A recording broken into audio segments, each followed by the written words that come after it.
ઉપલેટાના મોજરા ગામ પાસે આવેલ મોજ ડેમની જળ સપાટીમાં વધારો થયો છે। પાણીની સપાટીમાં વધારો થતાં ડેમના 6 દરવાજા 2 ફૂટ ખોલવામાં આવ્યા છે। આમ ભારે વરસાદ થતાં મોજ ડેમમાં ઉપરવાસમાંથી પાણીના આવકમાં વધારો નોંધાયો। ડેમના દરવાજા ખોલવામાં આવતા ગઢાળા ગામ જવાનો કોઝવે પાણીમાં ગરકાવ થતાં લોકોને જવા આવવાની મુશ્કેલી પડે છે।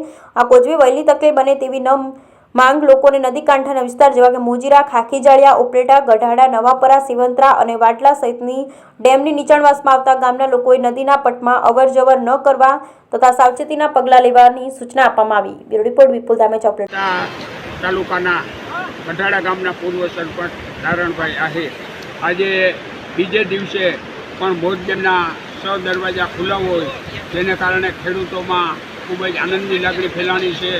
તેમજ અત્યારે અમારા ગામનો કોઝવે છે તે બિલકુલ પાણીમાં ગરકાવ થઈ ગયેલ છે, જેને કારણે ગામ લોકોને ખૂબ જ મુશ્કેલીનો સામનો કરવો પડે છે। ત્યારે અમારે એવી માગણી છે કે આ કોઝવેની જગ્યાએ જે પુલ મંજૂર થઈ ગયો છે તે પુલ વહેલી તકે કામ શરૂ થાય એવી અમારી માગણી છે।